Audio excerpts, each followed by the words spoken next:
வடமொழி இலக்கியங்களை தான் பெண்களை தாழ்த்தும்படியாக அவமானப்படுத்தும்படியாக இருக்குமே ஒழிய இங்கே இருக்கவே இருக்காது. இதுதான் நம்முடைய தமிழ் கலாச்சாரம். 47 பெண்பால் புலவர்கள் இருக்காங்க அந்த காலத்தில். அப்போ பெண்மையை எப்படி போயிட்டிருக்காங்கன்னு பாருங்கள். பெண்களை உடன்கட்டு ஏற சொல்லி அடிச்சுக்கிட்டு வடக்க பூரான். அவனுக்கு 80 வயசு செத்து போயிருப்பான். 3ஆவது ஒருத்தையை கல்யாணம் பண்ணியிருப்பான் 20 வயசு. அவன் செத்த உடனே இவளையும் உடன்கட்டு ஏறுன்னு சொல்லி அவன் வெளியே வந்தால் அடித்து உள்ளே தள்ளுறதுக்கு சுற்றி ஆள் நிற்பான்.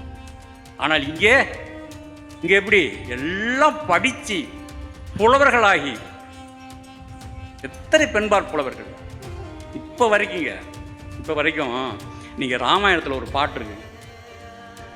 இவ்வண்ணம் நிகழ்ந்த வண்ணம் இனி இந்த உலகுக்கெல்லாம் உய்வண்ணம் அன்றி மற்றொரு இடர்வண்ணம் வருவதுண்டோ, மைவண்ண தரைக்கு ஓரில் மழைவண்ண தன்னிலே நின் கைவண்ணம் அங்கு கண்டேன் கால்வண்ணம் இங்கு கண்டேன்னு சொல்லி அகலிகையை அவள் கால் தூசிப்பட்டு அகலிகை எந்திரிச்ச உடனே அந்த பாட்டை விஸ்வாமித்திரர் சொல்லுவார். அங்கே தாடகையை கொல்லும்போது கைவண்ணம், இங்கே கால்வண்ணம் என்று சொல்லுவார். இதில் 7 தடவை வண்ணம்னு பேர் வரும். ஆனால் வண்ணம்னா என்ன? கலர்ன்னு தான் அர்த்தம்.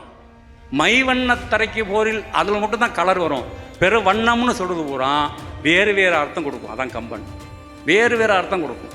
நம்முடைய பாரம்பரியத்தில் பெண்களை அவ்வளோ உயர்வாக சொல்லியிருக்காங்க. நீங்கள் இப்போ வரைக்கும் வர்ற நாவலை எடுத்துக்கோங்க. நீங்கள் அந்த இதிகாசங்கள்லாம் விட்டுருங்க, அதெல்லாம் வடக்க உள்ளது.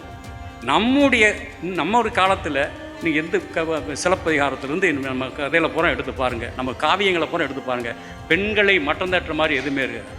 பெண்களை இப்போ வரைக்கும் உயர்த்தி பேசிட்டு இருப்பது நம்முடைய தமிழ்.